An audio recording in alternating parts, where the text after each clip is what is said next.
Hello everyone, welcome to my YouTube channel అండి. ఇక్కడ మా పాప డ్రెస్సింగ్, ఆ పెయింట్స్ అన్నీ చూడగానే మీకు ఐడియా వచ్చేసి ఉంటుంది కదండి. ఏం లేదండి, ఒక యాక్టివిటీ చేయించబోతున్నాను. పెయింటింగ్ వేపిస్తున్నాను.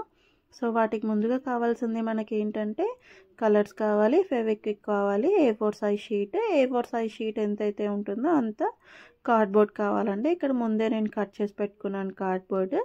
ఆ కార్డ్బోర్డ్కి నేను ఏం చేశానంటే అటువైపు ఇటువైపు ఒక్కొక్క పేపరు ఫెవిక్ స్టిక్ యూజ్ చేసి స్టిక్ చేసి పెట్టుకున్నాను అనమాట. స్టిక్ చేసి పెట్టేసుకొని నేను పెన్సిల్తో ఫ్లాగ్ అయితే డ్రా చేసి ఇచ్చాను అనమాట మా పాపకి పెయింటింగ్ కోసం.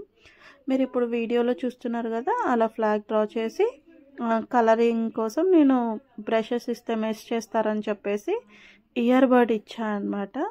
ఒక్కొక్క ఇయర్ బడ్ మనం బేబీస్కి ఎప్పుడైతే ఇస్తామో వాళ్ళకి గ్రిప్పింగ్ బాగుంటుంది అనమాట. 2.5 ఇయర్ ఓల్డ్ బేబీకి ఏది అంత ఫాస్ట్గా గ్రిప్ చేయలేరు కదా ఫింగర్స్తో.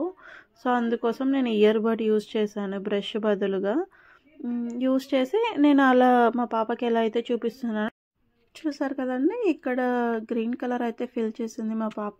సో నెక్స్ట్ ఇంకొక కలర్, ఆరెంజ్ కలర్ ఇవ్వమని అడుగుతుంది, ఇంకొక కలర్ ఇవ్వాలి అని అడుగుతుంది. సో నేను ఆరెంజ్ కలర్ ఇచ్చాను అనమాట. ఆరెంజ్ కలర్కి మరి నేను ఒక న్యూ ఇయర్ బడ్ యూజ్ చేశాను. చూసారు కదా వీడియోలో మీరు చూస్తున్నట్టుగా డాట్ బై డాట్ డాటింగ్ చేయమని అడుగుతున్నాను అనమాట. ఒకసారి అలా చూపించాను, నెక్స్ట్ టైం తననే చేయమని అడిగాను. తను తీసుకుంటుంది కలర్ తీసుకొని ఖాళీగా ఉన్న ప్లేస్లో డాటింగ్ చేయమని చెప్పాను అనమాట. చూస్తున్నారు కదా, కిడ్స్ మనం ఏదైతే చెప్తామో వాళ్ళు అదే చేస్తారండి. మా పాప చూడండి ఎంత నీట్గా డాటింగ్ చేస్తుందో. ఆబ్వియస్గా కంపల్సరీగా బయటికి అనేది కొంచెం మెస్ అవుతుంది, అలానే ఎగ్జాక్ట్గా చేయాలంటే వాళ్ళకి రాదు కదా. చేయంగా అలవాటు అవుతుంది అనమాట. చూస్తున్నారు కదా ఇప్పుడు వీడియోలో ఎలా అయితే కలరింగ్ చేస్తుందో సేమ్ అలానే నేను ఇంకా ఆరెంజ్ కలర్ మొత్తం బాక్స్ మొత్తం ఫిల్ చేయమని చెప్పానండి.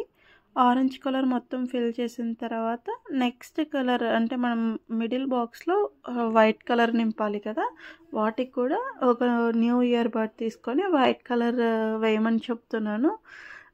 సో మా పాప వైట్ కలర్ ఎందుకు mummy, already colour white paper వైట్గానే ఉంది కదా అంటుంది. సో మరి నేను ఇచ్చి వైట్ కలర్ అయితే డాటింగ్ అయితే చేపించాను అనమాట. చూసారు కదా మీరు వీడియోలో చూస్తున్నట్టుగా 3 కలర్స్ నేను నీట్గా రీఫ్రెష్ చేసి అశోక చక్ర అయితే డ్రా చేశానండి. అది వచ్చేసి ఫైనల్ అవుట్పుట్. ఇంకా నేను నెక్స్ట్ ఇంకొక యాక్టివిటీ కూడా చెప్పాను కదా, సెకండ్ యాక్టివిటీ. అదేం లేదండి, ఆపోజిట్ కార్డ్బోర్డ్లో నేను ఇంకొక పేపర్ స్టిక్ చేసి ఉంచాను కదా, అక్కడ మనం బేబీ హ్యాండ్ ప్రింట్స్ ఇస్తామన్నమాట. ఒక్కొక్క హ్యాండ్కి ఒక్కొక్క కలర్ మనం వేసి హ్యాండ్ ప్రింట్ చేపించవచ్చు. అది కూడా బాగుంటుంది యాక్టివిటీ.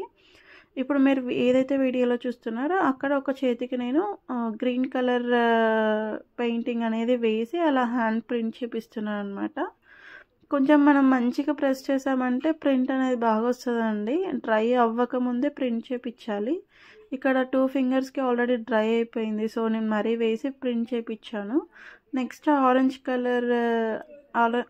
కలర్ నేను ఇంకొక హ్యాండ్కి పెయింట్ చేసి ప్రింట్ చేపించాను అనమాట.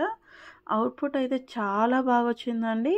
ఇప్పుడు నేను ఆ 2 థమ్స్ మధ్యలో అశోక చక్ర డ్రా చేశాను అనమాట.